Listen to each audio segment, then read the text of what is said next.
Nah, pada materi ini kita akan belajar dua hal penting, teori perdagangan internasional, kemudian sama neraca pembayaran. Pertama, untuk teori perdagangan internasional ini ada beberapa teori. Pertama kita bahas apa itu merkantilisme. Ini yang kalian pelajari di mata pelajaran sejarah di tingkat SMA gitu ya. Merkantilisme adanya motivasi para penjajah untuk menjajah dan lain sebagainya. Kemudian disertakan yang kedua itu ada teori keunggulan mutlak atau disebut sebagai teori keunggulan absolut yang dicetuskan oleh Adam Smith sebagai bapak ekonomi.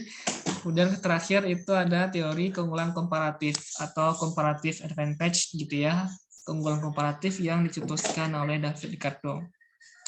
Nah, kadang soal KSNK dia bertanya seperti ini, teori keunggulan yang membedakan perbedaan masing-masing komparatif keunggulan oleh negara A dengan negara B itu dicetuskan oleh siapa? Nah, kadang ditanya nih pengetahuan umum misalnya siapa yang mencetuskan teori keunggulan komparatif? Ingat ya, namanya adalah David Ricardo. Nah, sedangkan absolut ini yang Bapak ekonomi modern oleh bangsa barat yang biasanya diakui itu dicetuskan oleh Adam Smith. Gitu. Nah, kita mulai dulu yang pertama. Alasan mendasarinya kegiatan perdagangan internasional atau international trade ini. Nah, kita tahu kalau misalnya dalam teori perdagangan internasional, nah pertama untuk membahas merkantilisme ini biasanya diikutsertakan oleh aktivitas para penjajah gitu ya dalam mengarungi samudra gitu ya. Misalkan kalau misalnya negara Indonesia dijanjah oleh dulu dari bangsa besar Prancis, Inggris, Belanda, Jepang, satu lagi. Prancis, Inggris, Belanda, Jepang, satu lagi ada yang ingat?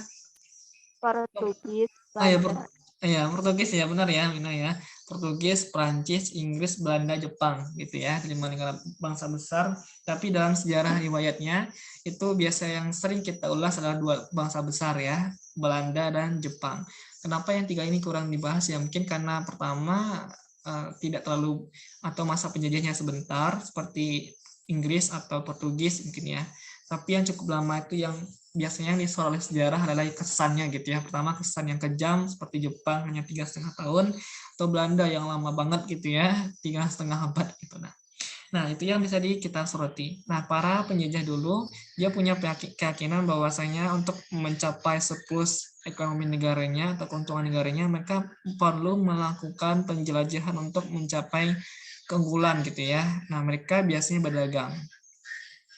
Nah, kalau misalkan VOC, kalau misalkan Belanda punya VOC, Vereniging of Industry Company gitu ya, bahasa Belandanya Kongsi Dagang Belanda, itu mereka melakukan kegiatan jual beli ya, ekspor. Sayang sekali mereka mengekspor kekayaan negara Indonesia yang diambil dari hasil keringat payahnya orang Indonesia waktu dulu.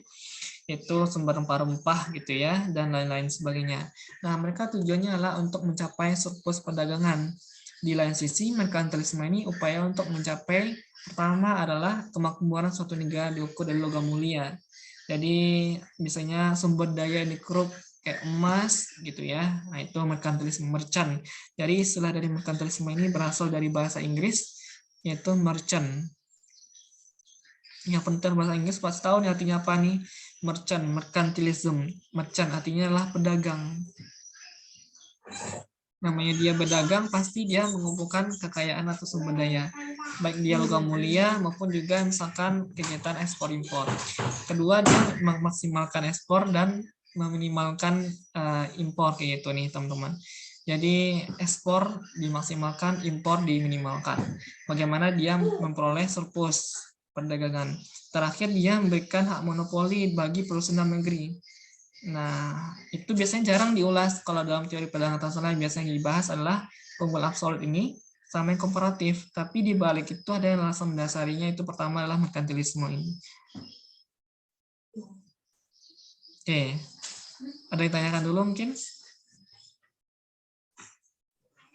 Kak, kalau praktik merkantilisme di masa modern ada nggak? Apa? Kurang keras? Kalau praktik merkantilisme di masa modern ada nggak? Merkantilisme. Mungkin persepsi merkantilisme kalau misalnya dulu dalam keyakinan kita penjajah Ada jelas. Jadi kalau sekarang ya jelas-jelas ada. Misalnya kalau dalam hal memaksimalkan surplus perdagangan, negara-negara berupaya untuk meningkatkan ekspor. Nah, ini kita balik lagi ya. Kita coba review lagi nih pembagian kita yang tadi. Bahwasanya Y sama dengan C ditambah I, ditambah government spending, ditambah dengan ekspor dikurangi impor. Nah, C itu kan tadi konsumsi rumah tangga, RTK. I itulah RTP, rumah tangga produsen. G itu pemerintah. Maaf, susahnya nggak jelas. Ekspor impor itulah luar negeri, AN. Nah, tujuan dari mereka melakukan mekanisme ini dia mengoptimalkan peran keempat ini. Rumah tangga terbuka ini itulah rumah tangga luar negeri. Bagaimana ekspor ini lebih besar dari impor. Artinya adalah tadi surplus gitu ya. Kita nggak membahas defisit, tapi kita bahaslah mengenai surplus. Nah, gimana kata si Mirna tadi bertanya ya. Nah, prakteknya lah jelas ada. Contoh negara yang maksimalkan ini apa sepertinya contoh Cina.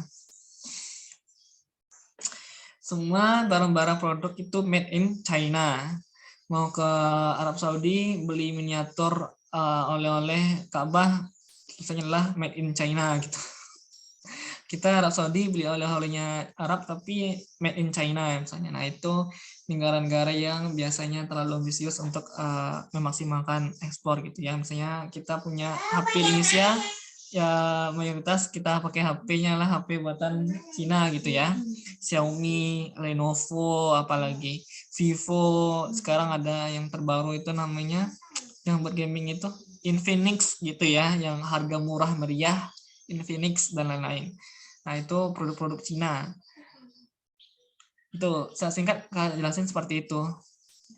Atau negara-negara Jepang nih, kita butuh transportasi mobil, motor gitu ya, Honda, Yamaha, Suzuki, Kawasaki. Nah, itu mereka menerapkan salah satu politik perdagangan tersebut namanya adalah dumping. Ada yang tahu apa itu dumping? Dumping tuh jadi kayak dimurahkan di luar negeri, tapi di negeri sendiri itu lebih mahal gitu harganya. Ini Alida ya? Ya.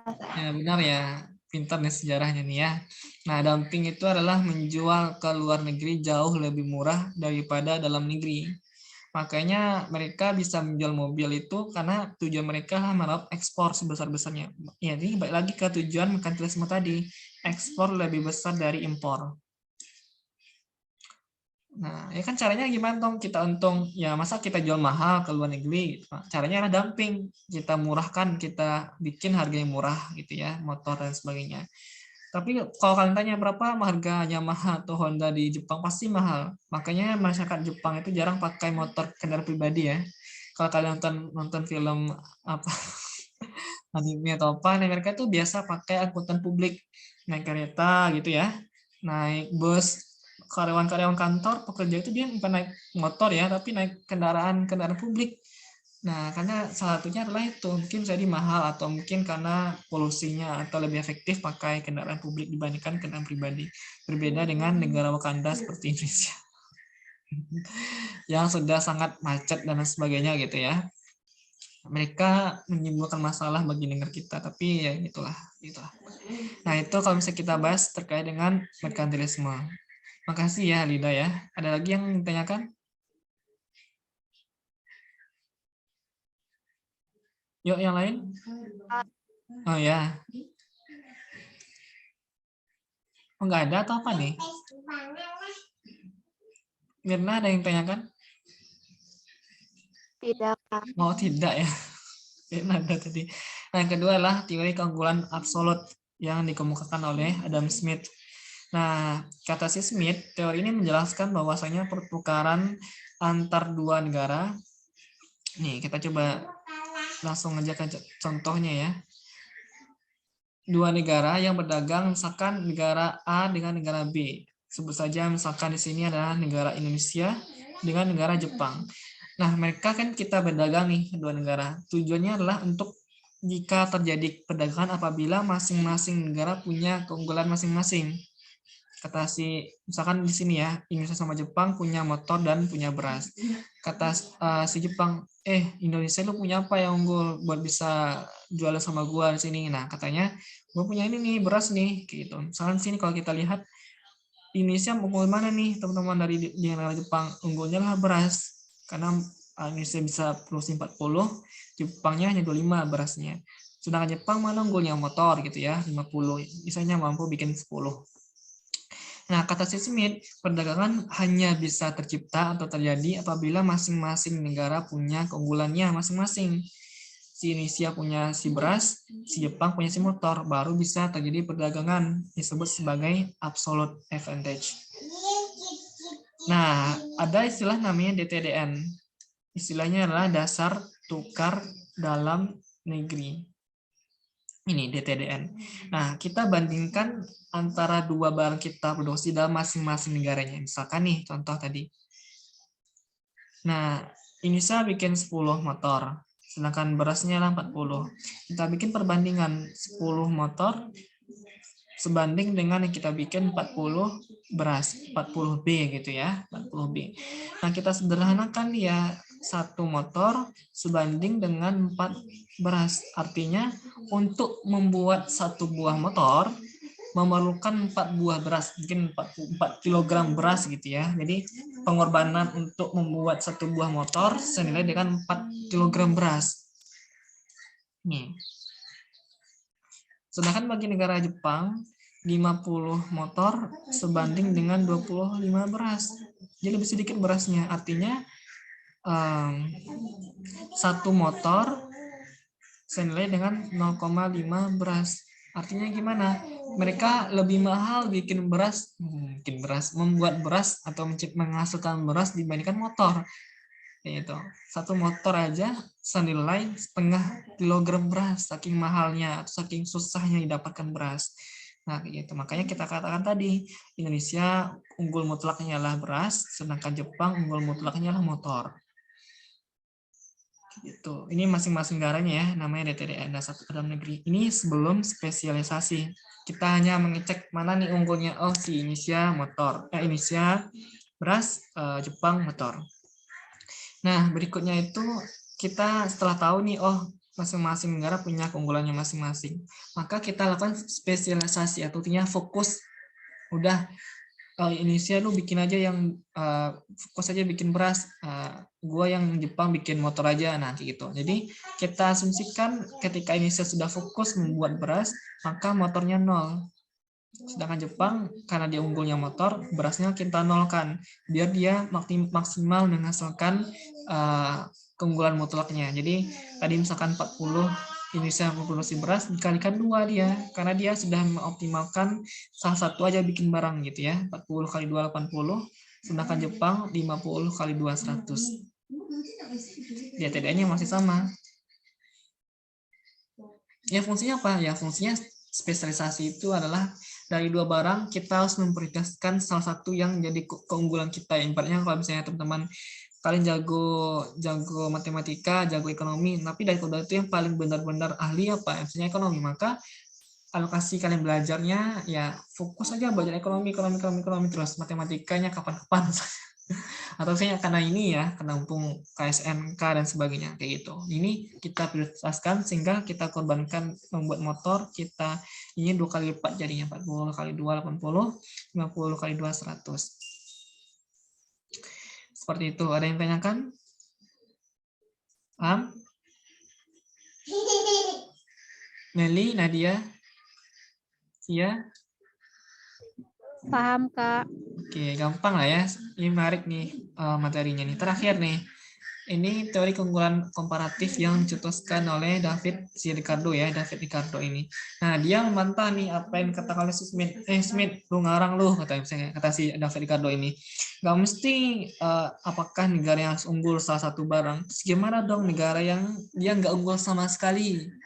Misalkan negara miskin, apakah dia nggak bisa berdagang dengan negara lain? Terus gimana dong dia nasib mereka? Gitu. Nah, kata si David Ricardo, mereka tetap bisa berdagang meskipun mereka tidak punya keunggulan sama sekali ini.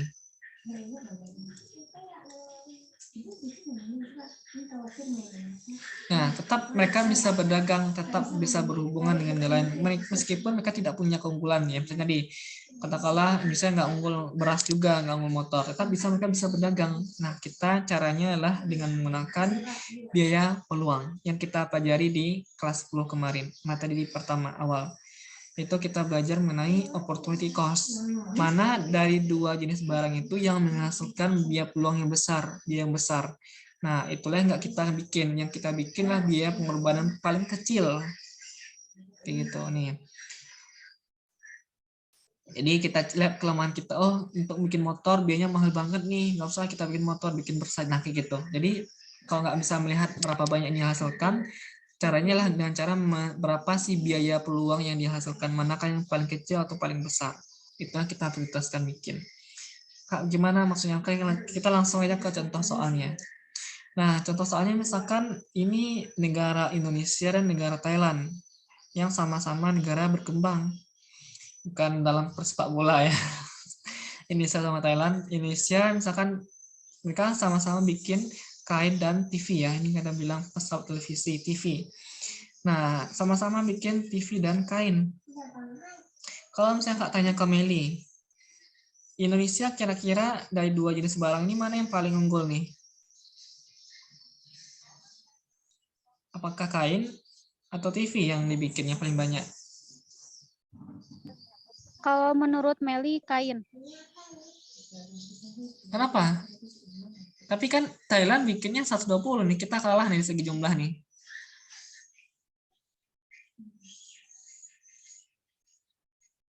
Ada yang tahu mungkin?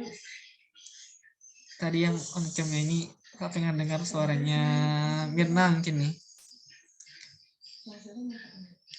Tahu nggak kira-kira Mirna? Dalam ini kan teori keunggulannya si komparatif ya, si David Ricardo ya, kita singkat dengan David Ricardo DR ya. Nah, kata mereka nggak mesti negara-negara yang unggul aja yang bisa berdagang. Terus gimana dong nasib mereka yang nggak punya keunggulan sama sekali dalam bentuk sumber daya yang mereka hasilkan. Nah, kita tahu sekilas ya, dari dua negara ini berdagang nggak akan mungkin nih misalkan berdagang, sebab Thailand dia unggul nih 120 bikin kain, Indonesia hanya 100, sedangkan TV unggul lagi nih 3 kali lipatnya dibandingkan dengan Indonesia ya, 150 dibanding 50. Kalau kita pakai yang teori si Smith, kita nggak akan bisa selesaikan permasalahan ini. Nah, maka solusinya lah kita tadi pakai namanya adalah opportunity cost. Kita pelajari di materi di mikro bagian awal itu teman-teman, biaya peluang. Mana biaya pengorbanan yang paling besar itu nggak kita bikin, yang kita perlukan prioritaskan biaya pengorbanan yang paling kecil, biaya pengorbanan atau peluang ya, kita istilahkan biaya peluang. Nah, tadi kata si Meli atau Mirna tadi ya, Indonesia kain gitu ya. Nah, kita lihat di sini. Nah, udah kelihatan di sini ya, setelah spesialisasi. Nah, kita coba selesaikan. Nah, ini saya bikin 100 kain, 100K kakak singkat, sebanding mereka nilainya membuat 50 TV. Jadi, untuk bikin 100 kain senilai dengan 50 TV, maka kita sederhanakan dia.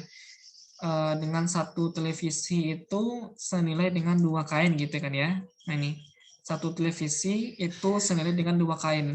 Artinya saking mahalnya membuat TV gitu ya, harus mengorbankan 2 buah kain. Jadi Indonesia nggak akan bikin TV.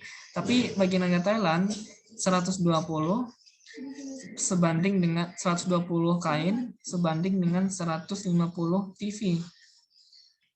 Kalau disederhanakan ini satu televisi ini, kalau kita sederhanakan lagi ya, coba kita sederhanakan 120 kain sebanding dengan 150 TV. Coret-coret 12 kain, kita sederhanakan ya, 15 TV. Kita bagi 3, 4 kain senilai dengan 5 TV. Nah, maka 1 TV senilai dengan 0,8 kain. Nah, ini dapatnya nih, kalau disederhanakan ya. Artinya adalah bagi negara kita, Thailand, untuk bikin TV hanya mengorbankan 0,8 kain. Tapi bagi negara Indonesia, untuk membuat satu buah televisi mengorbankan 2 buah kain. Mahal kan? Nah, makanya karena murah bagi negara Thailand bikin TV, prioritasnya adalah bikin ini, TV. Sedangkan Nisa bikin kain. Benar ya tadi. Apakah Meli itu benar ya? Benar ya. Jadi Nisa memprioritaskan membuat kain, sedangkan Thailand bisa membuat televisi. Kalau kita pakai komparatif, bisa jawabannya. Maka kalau misalnya dia sudah setelah spesialisasi, udah dinolkan, kita nggak usah membuat televisi lagi karena biaya pengembangan yang paling besar, kita nolkan, kita kalikan 2 masing-masingnya. 100 kali 2, 200. Ini 150 kali 2, 300. Seperti itulah kalau misalnya pakai teori keunggulan komparatif. Tetap bisa berdagang meskipun dia punya keterbatasan tidak unggul sama sekali. Kita bisa menggunakan opportunity cost atau biaya peluang untuk tetap bisa mereka berdagang. Itu menurut David Ricardo dalam teori keunggulan komparatifnya. Seperti itu. Ada yang tanyakan mungkin? Siap, tidak. Nah, itu ya, semoga paham nih. Nanti misalnya ini soal kemarin tahun 2021 nggak muncul soal ini. Tapi soal tahun 2019 berapa ya? Nah, kadang-kadang muncul nih dalam bentuk tabel seperti ini. Silakan nanti teman-teman pahami dan juga pelajari gitu ya. Nah, itu kalau misalnya kita lihat dalam 3 jenis teori perdagangan internasional. Nah, ini masuk kita pembahasan berikutnya yaitu kurs valuta asing, falas. Orang menyebutnya sebagai falas ya, atau valuta asing, yaitulah perbandingan nilai tukar mata uang negara dengan negara lain. Misalnya kalian memandang, ini kan disebut sebagai nilai tukar ya, kurs itu adalah nilai tukar mata uang.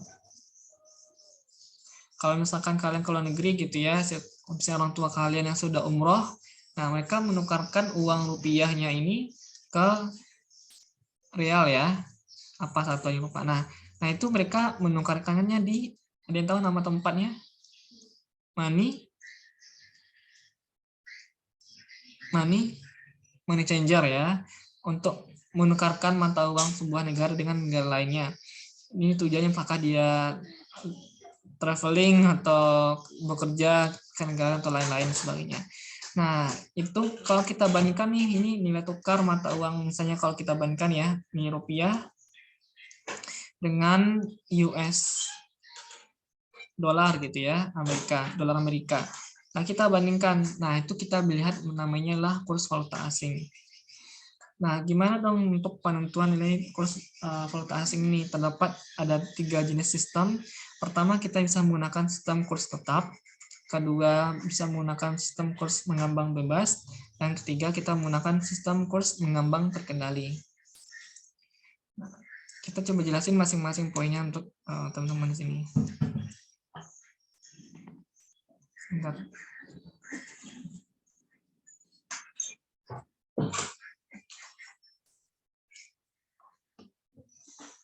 Nah, yang kita bahas yang pertama adalah sistem kurs tetap. Artinya adalah sistem ini dia menerapkan berapapun nilai tukar mata uangnya kan tetap terus sama. Misalkan nih, kalau nih ada Bu Erna ternyata.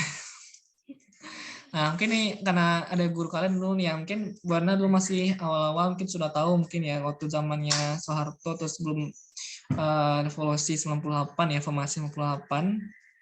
Katakanlah 97, 1 US dollar itu senilai mungkin katakanlah 3.500 rupiah gitu ya. Sekarang 2022, 1 dolar aja nilainya makin anjlok mata uang kita ya. Maka sekarang katakanlah nilainya adalah 15.000 rupiah. Nah, 15.000 rupiah. Nah, kalau misalnya kita lihat di sini teman-teman, kita tahu bahwa ini ada namanya nih, nanti kita menggunakan istilah apresiasi atau depresiasi gitu ya. Dulu 1 dolar 3.500, sekarang 1 dolar kita harus meroboh kocek kita dari 3.500 menjadi 15.500. Ini mata uang kita kalau kita menggunakan sistem kurs mengambang bebas namanya adalah depresiasi. Nah, kalau misalkan dia kurs tetap dari waktu ke waktu, katakanlah dari 97 ke tahun 2022, ini akan sama terus 3.500 rupiah per 1 dolar. Kan bisa sama Kak. Nah, caranya ada, cuma di sini pasti masing-masing kurs mempunyai kelebihan maupun kekurangan. Nilai yang sistem pelaksanaannya menggunakan kurs tetap, itu biasanya dia menggunakan underlying atau jaminan. Nah, makanya ada mata uang yang terbuat dari emas nih.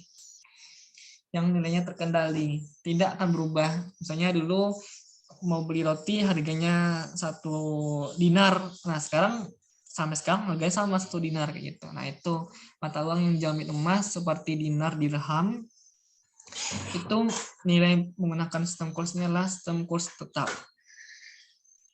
Ada nggak kekurangannya? Ada. Ya mungkin perekonomian nggak akan bergeliat ya kalau sama-sama terus seperti itu. Nah itu salah satu kekurangan pun kelebihannya. Sebentar teman-teman.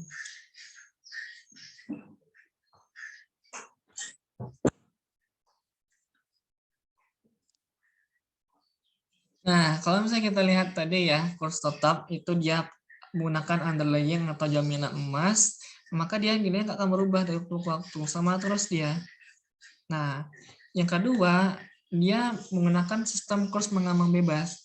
Artinya adalah nilai kurs mata uang asing dipengaruhi oleh faktor permintaan maupun penawaran valuta asing. Artinya adalah namanya kurs mengambang bebas, berarti ini dibiarkan sebebas-bebasnya menurut sistem pasar. Artinya adalah tidak ada campur tangan pemerintah. Mau $1 3.500 atau $1 itu bahkan sampai 20.000, ya udah nggak peduli amat gitu. Nah itu dibiarkan sebebas-bebasnya, bisa naik, bisa turun, bisa anjlok kayak gitu. Nah itu mengambang bebas. Nah sini akibat perubahan mekanisme pasar yang ada di valuta asing. Nah kalau misalnya kita lihat teman-teman seperti itu, itulah terkait dengan sistem kurs mengambang bebas. Nah, yang terakhir itu adalah sistem kurs mengambang terkendali. Nah, misalnya kayak gini nih contohnya. Mengambang terkendali saat tahun 96 misalkan nih. Kita 1 US dollar misalkan ya. Misalkan 1 US dollar itu adalah 3.500 rupiah. Nah, sekarang tahun 97 akhir katakanlah saat mau penurunan Soeharto ya yang sempat merebak gitu ya. 98 1 US dollar itu tembus bahkan dengan nilai Rp15.000, bahkan sempat luar biasa ya kerusuhan massal yang tercipta. Nah ini kita lihat ternyata ada kalanya setelah itu tahun 2000 mungkin ya, pemerintah turun andil bagaimana 1 US dollar ini, $1 yang harganya Rp15.000 ini bisa turun kembali nih, turun terus ditekan dia. Nah maka kita katakan dia menerapkan menggunakan sistem kurs mengambang terkendali. Oh sudah saatnya, ini udah maksimal nih, kita butuh menurunkan. Nah, karena ada campur tangan pemerintah, kita sebut sebagai kurs mengambang terkendali. Nah, tadi yang untuk yang mengambang bebas, dia ada 2 istilah tadi ya, depresiasi dan apresiasi. Bedanya adalah depresiasi, nilai tukar mata uang kita itu turun dibandingkan mata uang asing akibat mekanisme pasar. Jadi bedain ya antara 2 istilah ini, depresiasi dengan apresiasi. Ini yang bebas. Sedangkan untuk yang terkendali, ya sama-sama nih maknanya, cuma beda istilah. Apa namanya? Devaluasi sama revaluasi. Nah, bebas, depresiasi itu nilai tukar mata uang turun dibandingkan dengan mata uang lain. Sedangkan apresiasi, nilai tukar mata uang di satu mata uang lebih meningkat dibandingkan mata uang negara lain. Misalkan 1 US dollar itu nilainya adalah 3.500. Besok 1 US dollar jadinya adalah 10.000 rupiah. Nah, kalau kita pakai yang bebas, Meli, ini namanya depresiasi atau apresiasi? Dulu ini misalkan katakanlah tahun 2000, katakanlah ini 1996, ini adalah tahun 2010. Nah ini namanya apa nih, dari 3.500 $1 sekarang 10.000, namanya depresiasi atau apresiasi? Depresiasi. Nah namanya adalah depresiasi. Nih tukar mata uang kita turun nih dibandingkan dolar. Dulu 3.500, sekarang kita harus tambahkan 6.500 untuk membeli $1 yang harganya sama dengan tahun sebelumnya. Nah itu depresiasi untuk ketika digunakan sistem pasar gitu ya. Nah sebaliknya kalau apresiasi ini naik, kalau depre turun, sedang apresiasi naik kebalikan ya. Misalkan tahun 2010 10.000 atau tahun sebelumnya adalah 15.000 ya, katakanlah saat tahun 98 ya, 98 15.000, sekarang 10.000. Nah, ini namanya apresiasi. Dulu kita bayar 15.000, sekarang bayar cuma 10.000. Nah, itu namanya mata uang kita mengalami perbaikan, peningkatan kualitas. Namanya adalah apresiasi. Nah, sedangkan untuk akibat mekanisme pemerintah itu namanya devaluasi dan revaluasi. Kalau deva berarti pemerintah sengaja menurunkan nilai mata uangnya terhadap mata uang asing. Devaluasi. Ini ada kata-kata evaluasi nih. Nama-nama evaluasi biasanya ada campur tangan pemerintah. Nah, berarti kalau misalnya devaluasi, pemerintah sengaja menurunkan nilai tukar mata uangnya rupiah terhadap dolar. Tujuannya apa? Tujuannya bisa jadi yang devaluasi ini untuk memaksimalkan ekspor. Dia menurunkan mata uangnya. Oh, misalnya mau jual minyak ya murah karena mata uang kita murah gitu kan. Makanya tujuannya untuk memaksimalkan ekspor. Itu devaluasi.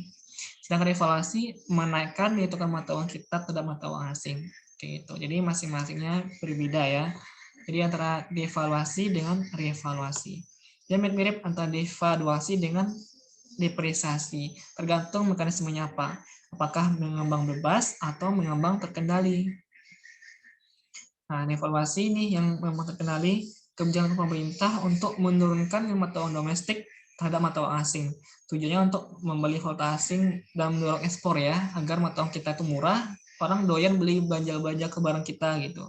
Nah, sedangkan revaluasi kebijakan pemerintah untuk menaikkan nilai mata uang domestiknya terhadap mata uang asing. Salah satunya dengan cara menjual valuta asing. Seperti itu teman-teman semuanya. Oke, sampai sini ada yang tanyakan dulu?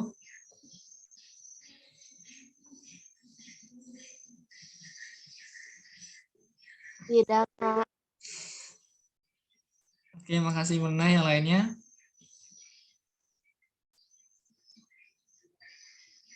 Tidak, Kak. Oke, tapi yang terakhir kemarin belum ada ya, yang soal Kak munculkan kemarin ya, soal yang terkait dengan ini. Siapa tahu nanti di track kedua atau simulasi KSNK muncul, siapa tahu ya. Nah, ini teman-teman harus disiapkan semaksimal mungkin ya pembahasan kita. Nah, itu ya. Lanjut kita sedikit sebelum kita selesai, ada namanya neraca pembayaran atau kita sebut sebagai balance of payment, neraca pembayaran. Nah, neraca pembayaran ini bagaimana nama neraca itu mencatat statistik terkait dengan keuangan sebuah negara. Misalkan kalau kita lihat apakah negara yang misalnya tadi ya, kita tahu jika ekspornya lebih besar dari impor, kita katakan surplus. Nah, jika ekspornya lebih kecil dari impor atau impornya lebih besar dari ekspor, dinamakan dengan defisit. Itu tujuan dari neraca pembayaran, mencatat apakah negaranya surplus dalam berdagang atau enggak sama sekali. Nah, mereka punya nih transaksi-transaksi yang mereka miliki. Pertama kita sebut sebagai neraca transaksi berjalan atau sebut sebagai current account. Nah, untuk neraca transaksi berjalan kita bagi macam-macam hal. Pertama dia neraca perdagang ya, neraca perdagangan, balance of trade. Nah, intinya adalah dibagi 3 untuk transaksi berjalan. Intinya transaksi berjalan ini mencatat gambar ringkas mengenai transaksi barang jasa yang kita lakukan selama setahun periode. Dibagi 3, neraca perdagangan yang berhubungan dengan ekspor impor barang, neraca jasa, ekspor impor jasa, sama transfer payment yang kita bahas yang dalam metode pendapatan nasional itu. Artinya mencatat transaksi selain dari non-balance jasa. Jadi kalau misalkan contohnya ada pemerintah Indonesia mengekspor tenaga kerja Indonesia TKI ke Arab Saudi. Itu masuk ke neraca perdagangan atau neraca jasa dalam pencatatannya, Mirna? Kalau TKI? Jasa, Kak. Jasa. Misalnya kayak istilah TKI itu kan biasanya orang bekerja sebagai asisten rumah tangga ya. Terus sekarang bahasa ininya asisten rumah tangga. Ya, bekerja sama majikan kayak gitu. Nah, itu jasa. Tapi kalau misalkan si Mirna menjual skin care misalnya ke Korea Selatan pakai Shopee misalnya, nah itu neraca perdagangan. kayak gitu. Ini pedagang barang, jasa ya jasa, kayak gitu. Ini dalam bentuk satu payung, namanya lah transaksi berjalan. Ada 3 hal: perdagangan, jasa, dan transfer payment. Nah, kemudian kalau misalnya kita lihat setelah itu, setelah transaksi berjalan, itu ada neraca modal. Jadi 1 transaksi berjalan, 2 modal. Nah, modal ini yang terkait dengan alur masuk, uang keluar gitu ya. Misalkan modal investasi. Ini biasanya terkait dengan investasi. Misalnya ada Freeport. Freeport dia menambang di negeri, Freeport ini kan milik Amerika Serikat ya. Dia menambang di negara kita di Papua. Nah, maka mereka dalam catatannya masuk neraca modal karena mereka melakukan investasi dari negara asing, melakukan penambangan negara kita memerlukan izin, maka mereka melakukan investasi, dalam pencatatannya kita masukkan ke neraca modal. Sebaliknya sama juga, katakanlah misalkan Pak Luhut gitu ya. Ini nggak ada apapun ya. Pak Luhut misalkan mau menginvestasikan kekayaannya ke Amerika Serikat, bikin namanya KFC Indonesia misalkan. Nah, itu mereka juga transaksi modal, neraca modal Pak Luhut ini. Karena ini lebih ke investasi gitu ya, memiliki outlet, mempunyai investasi ke negara lain. Yang ini nggak berdagang, cuma punya usaha gitu ya, istilahnya kayak gitu. Itu neraca modal. Juga neraca penyeimbang itu menyeimbangkan antara surplus maupun defisit. Jadi menyimbangkan saldo neraca pembayaran apabila surplus atau defisit agar nilai tukarnya tetap stabil. Namanya penyeimbang ya. Bagaimana surplus ini bisa diseimbangkan dengan defisit. Atau orang-orang yang defisit agar dikendalikan biar nggak terlalu defisit. Nah, itu perlu pencatatan dalam neraca pembayaran. Gitu. Terakhir itu ada selisih perhitungan. Nah, ini selisih perhitungan ini biasanya ada kesalahan pencatatan. Misalnya kalau kita salah mencatat, harusnya di neraca modal, kita catat di neraca perdagangan, nah maka dicatat di sini. Selisih perhitungan ada yang kesalahan pencatatan atau error atau omission, nah maka tugasnya untuk mencatat di selisih perhitungan. Jadi angkanya salah, misalnya nilainya 10 triliun, kita catatnya hanya 9 triliun, nah maka kita butuh koreksi sebesar 1 triliun. Ini kita catat di neraca selisih perhitungan. Seperti itu teman-teman pembahasan kita untuk chapter kedua ini. Apakah ada pertanyaan?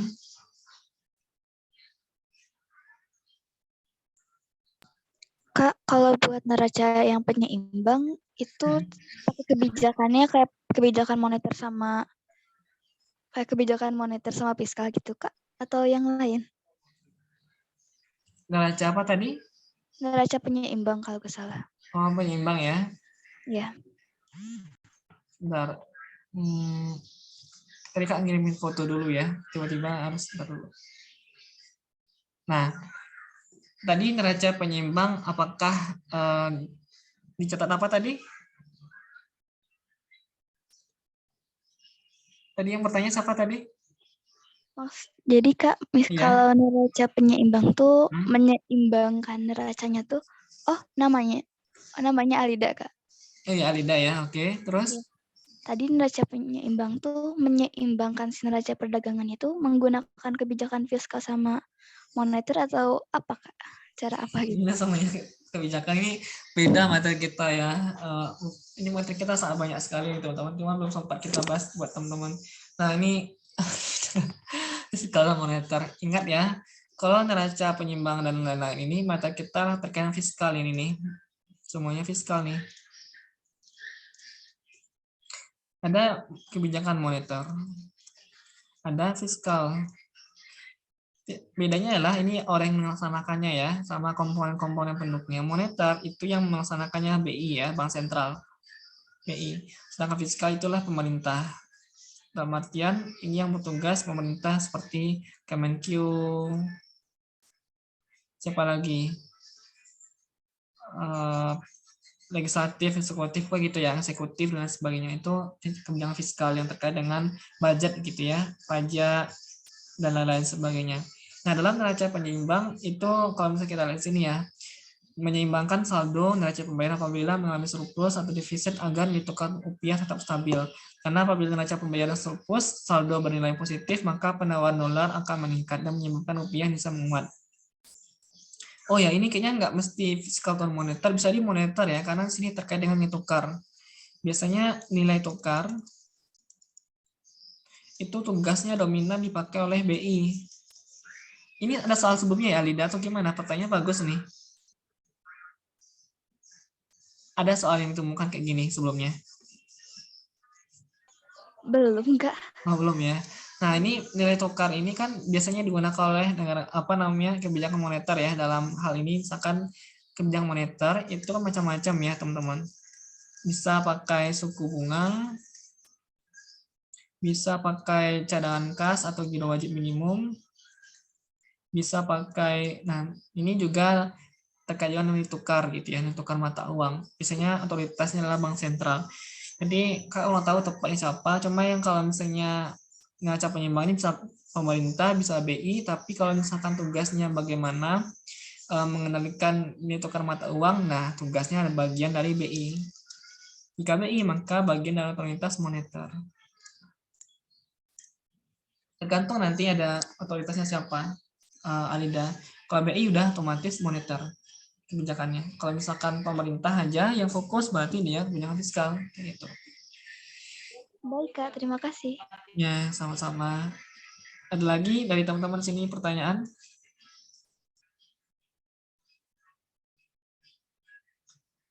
Nggak ada? Nah, jika nggak ada, mungkin itu yang bisa kita diskusikan ya, teman-teman. Semoga dapat bermanfaat. Lebih kurang 2 jam ini kita belajar. Tadi kita belajar di sesi pertama mengenai consumption, saving, dan multiplier effect. Kemudian di ini kita belajar mengenai teori perdagangan internasional.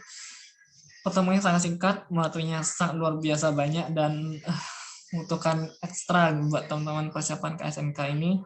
Jadi sekarang kita silahkan teman-teman mempersiapkan semaksimal mungkin ya. Kita masih ada 1 kali lagi. Harapkan teman-teman 1 kali tryout ini seperti simulasi ya. Jadi kerjakan semaksimal mungkin. Usahakan bisa mengerjakan semuanya, jangan sampai tidak bisa ya. Dan nanti pelaksanaannya adalah kalau misalnya tidak ada waktu menghalang itu hari Minggu pekan depan, berarti tanggal 1 ya, 1 Mei. 2 hari sebelum Lebaran ya, gitu. Jadi disarankan ya jadwalnya kemungkinan pagi atau siang ya. Ini nggak tahu nih teman-teman Kristiani, semoga bisa pagi ya, jam 8 atau jam 9. Gitu. Nah, silakan dipersiapkan. Hari tanggal 30-nya 1 kali lagi kita ada pembinaan. Materi kita kalau tidak ada orang melintang yaitu akuntansi, sama nanti ada request dari teman-teman atau apa nanti kita coba diskusikan. Jadi itu materi yang bisa kita sampaikan untuk pertemuan sesi ini. Mohon maaf atas segala kesalahan kekurangan kakak ya. Dan kita ketemu lagi di pekan depan. Nah, nanti hasil recording ini akan kakak share ke teman-teman dalam bentuk link YouTube. Silakan teman-teman, ada materi-materi yang belum dipahami ada di masing-masing pembahasan kakak di YouTube. Silakan teman-teman tonton kembali ya. Termasuk kebijakan moneter fiskal, bisa mungkin kalau misalnya ada nanti silakan ditonton kembali atau dipelajari kembali. Apakah ada pertanyaan sebelum kita akhiri?